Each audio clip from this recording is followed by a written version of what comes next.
Good afternoon, and thank you for joining us today. Welcome to the AFS Best Practices webinar. Our topic today is getting ready for SOFR. Transition time is here. Our first speaker today is Dean Snyder, Managing Director at AFS Vision. Before we get started, I'd like to go over a few items so you know how to participate in today's event. We encourage questions. You can use the Q&A feature to ask questions. Or if you would like, use the raise your hand feature and we will unmute your line as soon as possible. We are recording today's session, and tomorrow you will receive an email with a link to listen and download the presentation. Thank you for joining us today. Dean? Thank you, Renee. Welcome to today's webinar. No webinar would be complete these days without at least one dog barking, so we appreciate that, Renee. Again, today we're going to give you our latest update around the LIBOR to SOFR transition, and I will give you a brief update from the AFS perspective. I have with me part of our, we call our affectionately call our SOFR team. So Charles Wambua, who you heard from before, will be giving us an update from the ARC committee, and we have Paul Elmer, Rich Coogan from Level 3, who will be providing some updates, and we have others from AFS on the phone if needed for appropriate responses. So I'm going to go ahead and move on to the update from AFS. So here we are in September. We've made it through, I guess, the official summer, surviving COVID, hopefully, and still dealing with SOFR and the LIBOR transition. Although we are finally, I think, moving from the long 18-month planning stage into the true transition stage as the lenders, the banks, start actually implementing the steps needed to do the transition from LIBOR to SOFR or other alternative reference rates. Of course, a very popular topic lately has been the date, right, and time, and when will that happen? We know that there was guidance from the ARC and the bank working groups about having vendors be ready by September 30th, and then handing that over to the lending institutions to then take whatever code updates are required and start implementing and being ready to actually start issuing SOFR-based loans. I think there were very few organizations that were maybe trying to be ready to do SOFR loans by the first of the fourth quarter of this year. But we know from the survey we conducted and the feedback we've been hearing that most of the banks are targeting a go live date of first quarter or second quarter of 2021. Again, a reminder that the SOFR or the LIBOR rates are scheduled to still be published through the end of 2021. So officially, LIBOR would stop at the end of next year, but we know with the way contracts are written and so forth that changeover has to start occurring sooner. The preferable rates initially have been the daily simple SOFR and the term SOFR. So obviously the term SOFR, forward-looking terms, would be similar to what we've had with LIBOR rates in the market, but they have not been established yet. It's something that's going to evolve as the SOFR futures market continues to mature. And the Fed is still expecting to be publishing forward-looking terms sometime by the end of 2021. So in the meantime, banks are looking for other methods, right, for doing SOFR-based loan products. We talk about SOFR mostly, but also note that there are other alternative rates that are being considered. And what we're hearing in the market is among those obviously are prime rates, Ameribor rates, and some other new alternatives that keep appearing. But by far the recommendation from the ARC, of course, is to be dealing with SOFR. As you enter into this transition phase, which is really testing, making changes to billing statements and notices and things like that. Be aware again that AFS has extended support available through consulting services if you're looking for additional help. And please, as AFS clients, reach out to your respective relationship managers if you're looking for additional assistance with your plans and your projects. I'm happy to report that AFS has stayed on target. The original targets established early this year of developing the additional code capabilities for compounding in arrears. And that development has stayed on target, and we are actually delivering or have delivered updates to level 3 and delivering to AFS Vision clients the new code that's necessary for the compounding and arrears method. Again, remember that the other 3 methods for SOFR accruals are supported today in both level 3 and Vision. And I know banks are working to implement or be prepared to offer those methods of SOFR as well, in addition to the compounding in arrears. We, of course, are continuing to be an integral part of the ARC committee and its bank working group. Meetings are continuing. We're trying to wrap up a few final details on some things like base rate floors and so forth. There have been a few new topics have come up in the literally last couple of weeks, and I think Charles will talk about those in just a couple minutes. But we will continue to be engaged with the ARC committee to stay up to date with all the latest market developments. One of the things we wanted to do today is ask a couple of poll questions. So Renee, I'm going to ask you to launch the first poll question and see if those who are listening, let's see, do I have to do something here, Renee? Nope, I already have the poll up, and there's people responding. Do you see it on your screen? I do not. Okay, I think it's because I can see it. Yeah, it's because you're sharing, Dean. So I'll read the question if that's okay, Dean. Okay. So we'd like to ask, what period best indicates your organization's readiness for a complete transition from LIBOR to alternative rate? So if you can select one of the responses, that would be great, and we'll just give everybody just a few minutes to respond, and then we'll show the results. So what we were doing here is this was part of the survey that we sent out over a month ago, I guess, and with everything changing so quickly now, we thought this was a good opportunity to get an update from each of the banks as to where you are with your plans.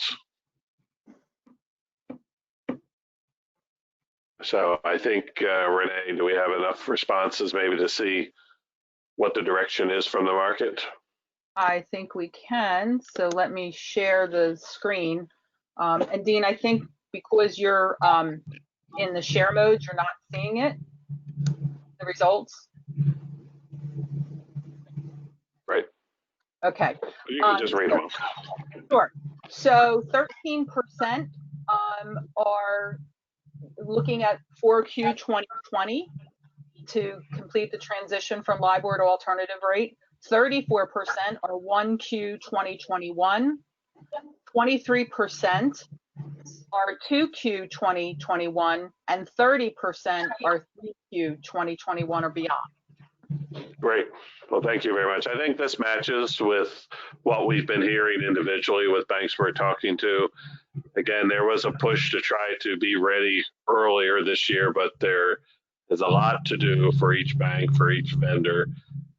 So we believe that in the fourth quarter, there may be a few SOFR deals offered with the compounding in arrears code, but already banks are looking at ways to support that on a manual basis until all the code is in place in their systems and they're ready to fully support.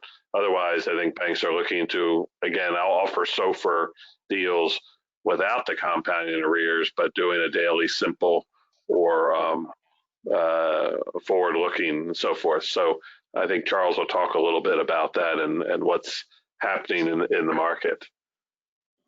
So I'm going to go ahead and move to the next slide, Charles, and hand this over to you.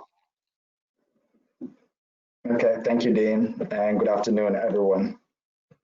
So, as you already know, mostly in this, with the ARC on the business loans working group committee, we've mostly been focusing on the syndicated loans, but in the last recent months, there has been separate meetings to focus on the bilateral loans in specific. So the latest update that came up from that meeting or conversations in terms of their conventions is the fallback language. With the fallback language, we know we just had the normal hardwired approach, but they've introduced hedge loan approach. And what that basically is for bilateral loans is they want to have a perfect match with their hedges on the derivative side. There's a tiny difference in how we do just a regular hardwire fallback, in that we do not follow their derivatives fallback, their look-back days. So on the derivative side, normally their look-back is 2 days, and when the time of payment comes, when the cycle ends, the payment is made 2 days later. So with this concept of bilats and having a perfect hedge, the ARC introduced this hedge loan approach, so that when you go to the second step of the fallback, where you have daily simple, that will be now, if you want to do your perfect hedge, that will be compensated, or rather replaced with compounded in arrears SOFR variant. So the normal hardwired fallback is, the step one is a term SOFR plus the adjustment from the ARC. The second one was replaced, prior used to be compounded in arrears, but that was replaced to be daily simple SOFR plus the adjustment. And then the last one was the lender selected rate plus the adjustment. So the difference here is, if you want to have that perfect match and you want to follow the hedge loan approach, then your step two will now have to mirror compounded in arrears SOFR plus the adjustment, because that's the one that they're using on the derivative side. Okay, with that being said, lately we've been hearing conversations from different market participants about a credit sensitive rates supplement. The ARC is not really involved in that. That's a separate group, credit sensitive working group, so the sensitive rate working group. And what they're trying to do is this.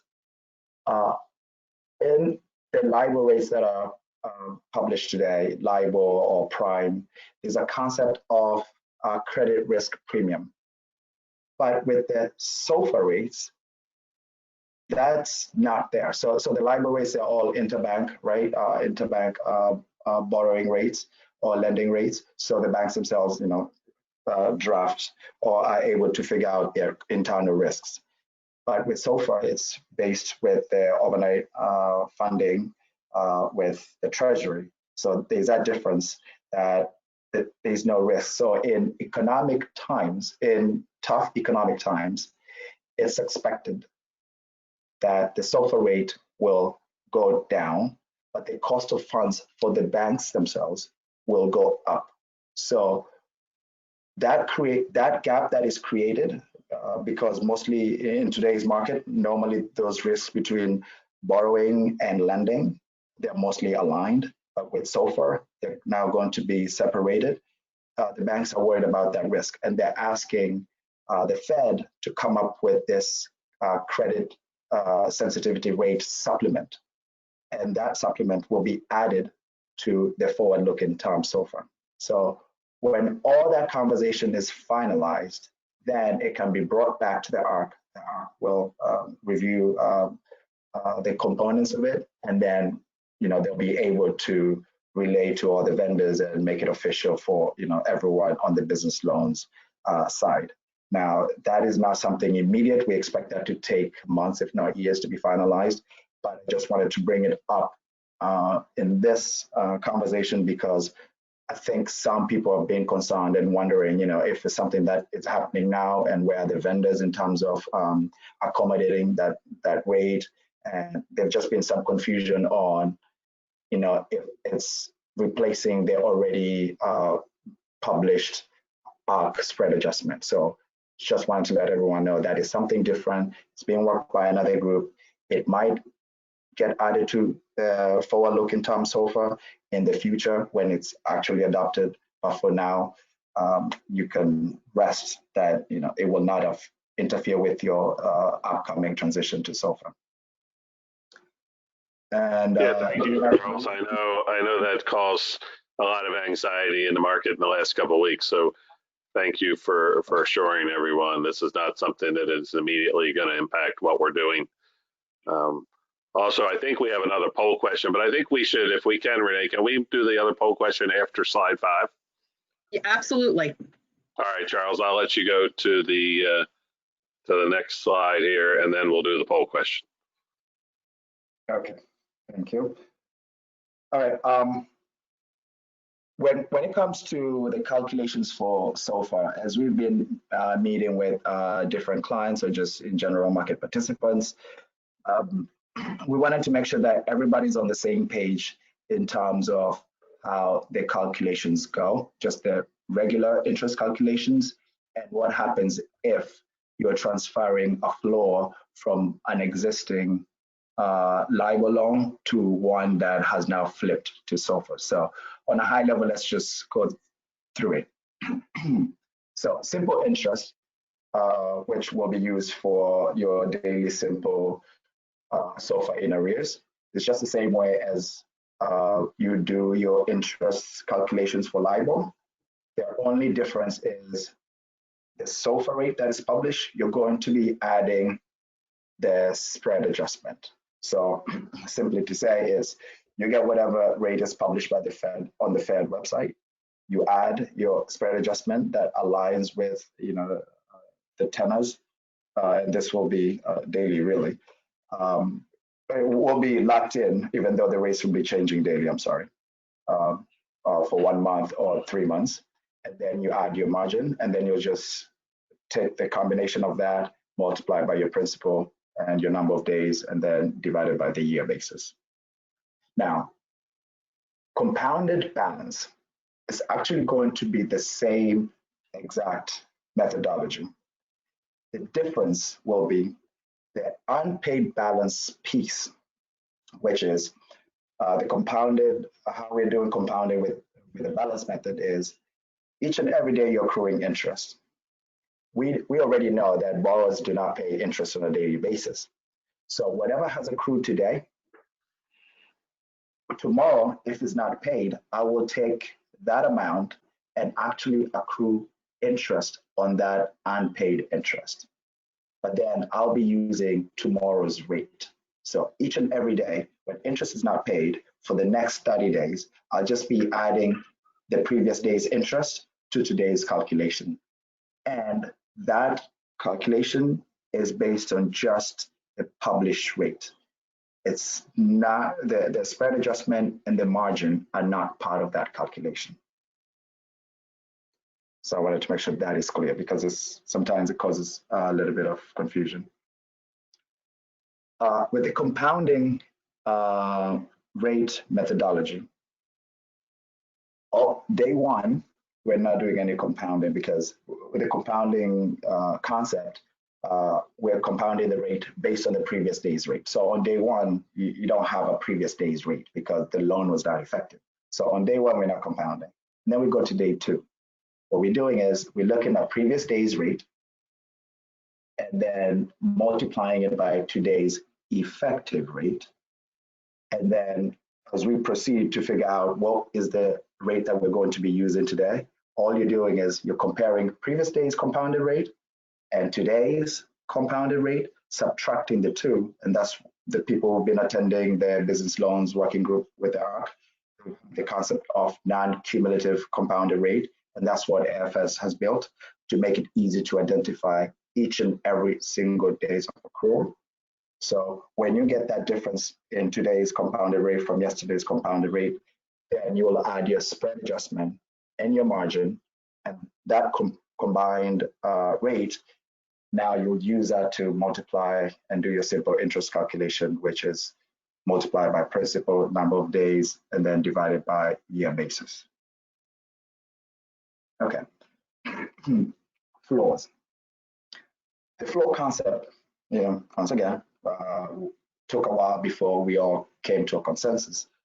But where we stand today is this. When it comes to daily simple, what you're doing is you're taking your published SOFR rate, you're adding your spread adjustment, and the combination of that is what you're going to floor. And then whatever rate you get after you floor, then you can proceed with your simple interest calculation. What we've done in Vision, for example, is before we were flooring the all-in rate, now we've added that additional component to floor like your base rate, which is your published rate. And in this case, for daily simple, will be SOFR plus spread adjustment. When we go to the compounded SOFR variance, the convention is we do not want to compound the spread adjustment. So in that case, whatever floor you had in your credit agreement, you're going to take that old floor, you're going to subtract the spread adjustment from that floor. And then now you will come up with a new computed floor. That new computed floor is what you're going to use to floor the published SOFR rate. And then when you do that, you come up with the new rate, and then you can add it to your spread adjustment. You can add the spread adjustment back into the new resulting rate and your margin, and then continue to your process of interest calculation. So that's the difference. Simple floor, daily simple, you're flooring both SOFR plus spread adjustment. The compounded flooring, you're subtracting the spread adjustment prior to doing your flooring. That's the difference. Now, with all these calculations that are different variants that I've talked about, especially with compounding, some people have asked out there, can I just use, instead of having to rely on the system, can I just use a public site that already has a rate, a daily rate that has been compounded, and all the floors inserted in there, and I can just simply insert the rate in the system and just continue with my interest calculation. That's a good workaround. If you want to use it, you can do that. You can look at some public website, get an already compounded rate for the day, and just insert it into the system just like you would have done for LIBOR rate, and then you can do your interest calculation. Okay. The other concept that was discussed lately was the early opt-in. There were some questions that really came up surrounding, especially when you're doing repricing prior to the LIBOR rate ceasing. Questions were more around the spread adjustment changing, because the concept is, oh, I thought spread adjustment would be static. That's not really true, because for now, because it's being computed daily, an indicative spread adjustment. So with early opt-in, we already know that so long as you have 5 facilities in USD LIBOR, that so long as you have at least 5, then that is a trigger for you to go ahead and do an early opt-in if you choose to. We also know that prior, the convention was when the agent sends out the notification to do an early opt-in, then lenders were supposed to reply back saying that they agree, but that was changed to it's only people who are objecting to it should respond within those 5 business day window. And if there's no response, then on the 6th business day, the benchmark is effective. But anyway, the spread adjustment aspect of it is every time when that loan goes effective with early option, and let's say you're repricing on a monthly basis, every time you get to the repricing date, you will choose the new available indicative rate at that point. So if you're doing like a 5-day look back, whatever it is, it's as of that effective date of the repricing, you will have to choose a new spread adjustment. And then when we get to the end of 2021, at that point, it's going to be fixed when the announcement is made for LIBOR loans not being effective, representative anymore. Also, the other concept was this.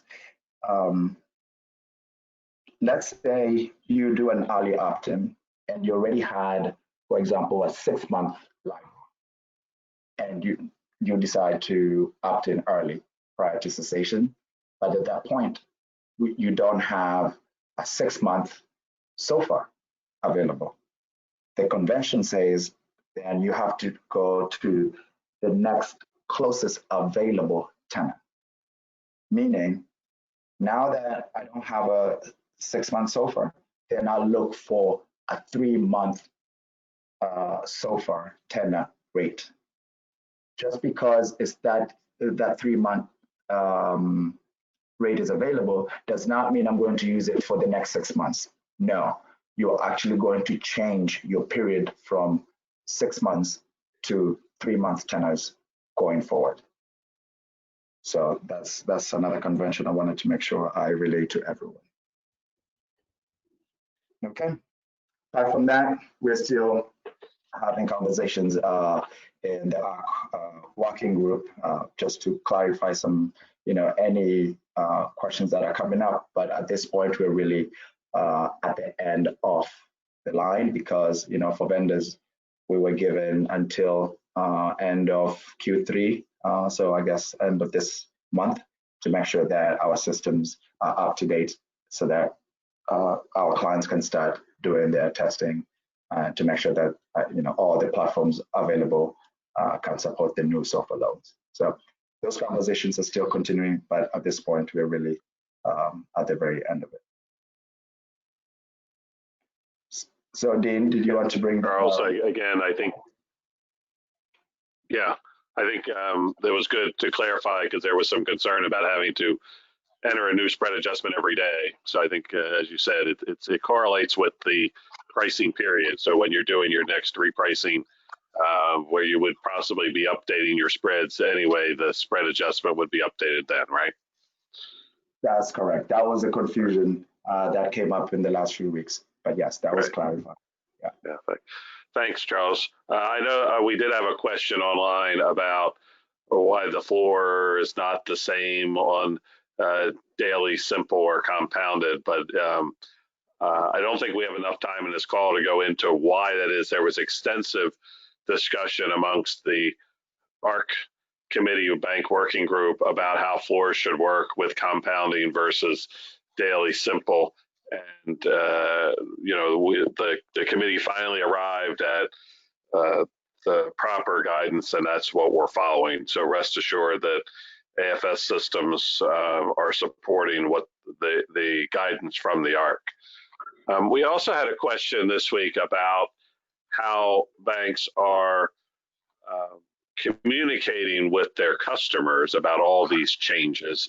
So we thought it would be good to do a poll question. So Renee, I'm going to ask you again to bring up the poll question. And I think I have it here on a different document. So I will read it. And you correct me if I have any of this wrong, Renee. But do you have it up there now? You have it up, Dean. So it's, again, what action are you taking to notify your borrowers so when they're switching from LIBOR to SOFR? And you can check off one or all of these answers. Are you doing a separate mailing to all of your commercial borrowers, or a separate mailing to just your selected borrowers? And a good question around this is, with mailing with COVID, is mailing still an effective means of communication? Meaning, you know, are the borrowers picking up their mail on a regular basis or so forth? And of course, in the digital age, we're seeing movement away from traditional mail anyway. So response number 3 would be, are you doing an email message to your borrowers of some type, or an email message to selected borrowers? And then the last option would be, are you putting some kind of message on your existing billing statements? So as the borrowers get their regular commercial loan billing statement, as they approach the SOFR changeover, are you putting something, you know, on the bill to tell them about what's coming or what might be happening? So if you all could just indicate any of those 5 methods. Did I get them right, Renee? You did, Dean. Perfect. All right. So again, we thought it would be good to get a little bit of feedback. So go ahead, Renee, how did we come out on this one? All right. Let me just go ahead and share the results so that our audience can see it. But we have 44% of the responders who are sending a separate mailing to all commercial borrowers. 52% are sending a separate mailing to selected borrowers. 32% are doing an email message to all borrowers. Also 32% to an email to selected borrowers. And lastly, 36% are going to add a message on the existing billing statement. Okay, well, thank you. Hopefully that's helpful for everyone. And again, as we get more information around this, we certainly will continue to share that. I'm now going to move on, let Charles talk. Maybe we can go through these fairly quickly, Charles, about the best practice options. Right, so these are available on the ARC website if you want to go look at them, but we thought we share with them, we share these with you as best practices for being ready for SOFR. So basically, you already should be reviewing your portfolios and exposure and your credit documentation to make sure you can transition smoothly, as opposed to doing it all at once. Hence why the amendment approach has not really been pushed, and rather the fallback language, the hardwired fallback, just because we don't expect someone with a portfolio of 1,000 loans to have 1,000 amendments, right? So we just want to prepare in advance for that. As I said, even though we're at the home stretch with the ARC in terms of conversations, just be aware that the ARC can have additional recommendations that can come up. So we should all be ready to make adjustments. Also, remember the deadline to start accommodating the fallback language is September for syndicated loans, for new syndicated loans, and it was pushed to October 31st for the bilateral loans, specifically for the bilateral loans, just because of the delay in the hardwired conversation that I spoke about earlier, the hardwired and the hedge loan approach conversation. So that delay, they gave an additional month. So you can go to the next slide.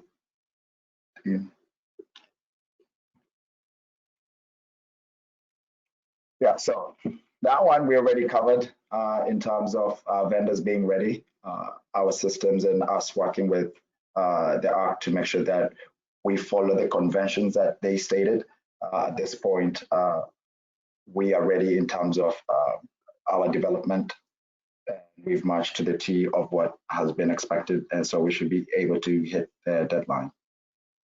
The next one is around making sure that issuance of new USD loans should stop no later than September next year, end of September next year. So basically, any loans that you think that the maturity will be after 2021, you should stop issuing them in LIBOR by September next year. Also, if you're deciding on the fallback, the third step was lender can decide to use their own rate as opposed to SOFR and their own alternate spread adjustment. If they're deciding to take that approach, then they need to inform all relevant parties 6 months prior to the effective date of when they're planning to decide to change into a new benchmark rate. So that's important. It's been discussed often. So those are the basic best practices. There are many more, but we just wanted to make sure that we share them with you. And we also have a link at the bottom of the page in case you want to review further. Okay, Dean. Yeah, thanks, Charles. I did not advance that slide just to speed you up. That was a mistake. That's fine. So again, to be responsive, we've gotten several questions, comments from our clients over the last few weeks, and we put them on this chart. And I think Rich, Yep. Coogan, Paul Elmer might be tackling a few of these to start us off. Sure. Thanks, Dean. This is Rich. For the first one, so the new code for level 3 Envision will fully automate the compounding, the balance, compounding the rate. We talked earlier about SOFR forward-looking, that's the rates for those won't be published till later in 2021. And based on the poll results that we saw of when people would be getting into this, it doesn't look like they really should need an interim solution to post the daily rates from a rate calculator. That would get a little messy, I think, with a lot of manual intervention there if you had to go down that road. So basically getting the code installed is the way to go. For the second question, status update on your development, any concerns may have? Hey, Rich, can I just add real quick to that as far as if this question is referring to like how rates are going to be entered into to the rate system, there's really no difference into how you would be putting a rate into the rate system. It's really obviously with compounding the rate in particular, it's once that rate is input, so you'll input your daily rate, it's that the code itself will then take that rate and automatically calculate the compounded rate that you would then use as part of your daily accrual calculation. So in terms of entering the rates themselves, there's really no difference to what you would be doing today. Okay, thanks, Paul. So the second question on our development. So I think Dean had stated earlier that all our development is on target, and in fact, in the case of level 3, all the code and new features, user doc has been delivered to banks who have an approved CCR for delivery. And earlier Charles was going through some examples of compounding the balance, compounding the rate. All of that information and formulas are located in the new features and enhancement doc that you get or you already have gotten for the compounding the rate and compounding the balance. So there's examples in there, there's test scripts in there, everything you should need to get started. So we're on track, and as it says on here, we're working now with some banks who have already started testing, so we're responding to some questions on that. The next question, please discuss SOFR compounded in arrears. So again, all the documentation has been provided to those banks that have submitted a CCR, and it has been approved. So any information that you might need about the compounding in arrears, you should be able to find in the documentation. Also, we've discussed it many times on all these different webinars we've done over the past 6 months. So if you wanted to get copies, additional copies of the webinars or anything like that, you can reach out to Renee and we can help you with that. As far as the floors and things, I think Charles covered all that nicely in a previous slide, so I won't get into that again. Status timeline for further code releases. So we have no plans for additional code delivery.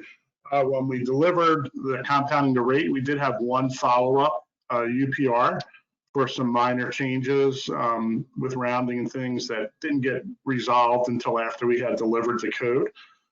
There may be a similar delivery for compounding the balance if we run into any issues.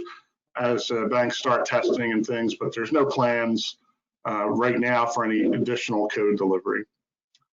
And Rich, again, Rich, just to elaborate again, as always, if there are issues that do creep up and we have to supply any additional code, we will certainly do that as soon as it's available. Yeah.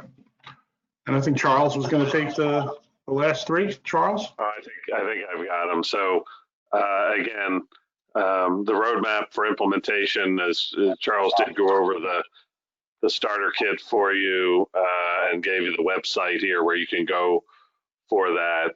There was another, I guess, more of a comment about talking points for customers dealing with swaps and so forth. I think Charles did cover those. And the last one, in terms of sharing information, as you can see, that's what we're doing here today. We've done a few surveys, and as appropriate, we'll look to do more of that type of communication. If you will continue to submit questions or comments through email, we will take those and use those in our next presentation. I did get a few online questions around the spread adjustment and where that comes from. And again, a reminder, the spread adjustment will be published. That is not something that the banks would calculate themselves. So the SA, or spread adjustment, will be available, and it would be something that you would update each time you start a new pricing contract. So if you're doing a 30-day SOFR or 90-day SOFR, you would be updating the spread adjustment once in 30 days or once in 90 days. It will be another field on your index or prime schedules, we call it in AFS. So similar to your credit margin or spread that you apply, there's a separate field there for your spread adjustment that gets added on to help derive your all-in daily rate. I also had another comment, thank you, from Matt, that he said for their borrowers, they are using an electronic signature process to get the concurrence and updates from their borrowers as they switch from LIBOR to SOFR. So that's one option, obviously, some of our banks are doing.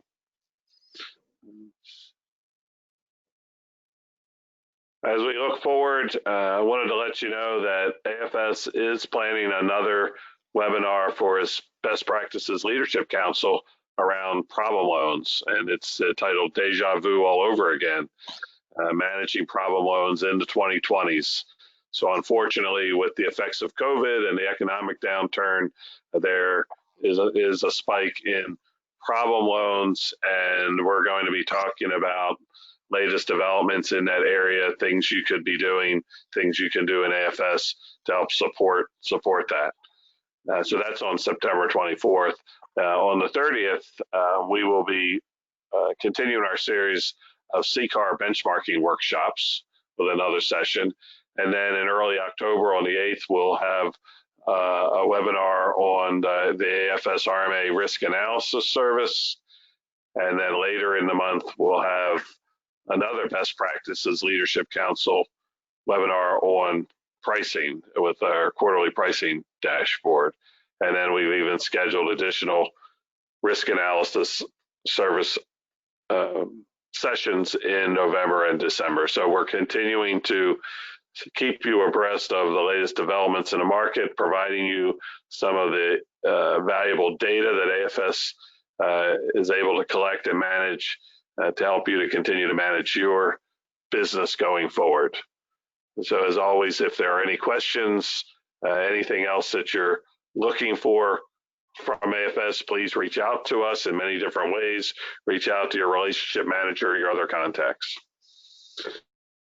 Renee, I think, anything else that I need to add? I don't think so, Dean, other than as a reminder, we will be sending out an email so that you may access this webinar, both listen to it again or share it with your colleagues, as well as to be able to download the presentation. Although we did send it out to everybody, so hopefully you do have it, but you will be able to download it from our website as well. Great, thanks for Renee. So again, in closing, we hope everyone continues to stay safe and stay healthy, and we'll look forward to speaking with you again sometime soon. Good day, everybody. Thank you.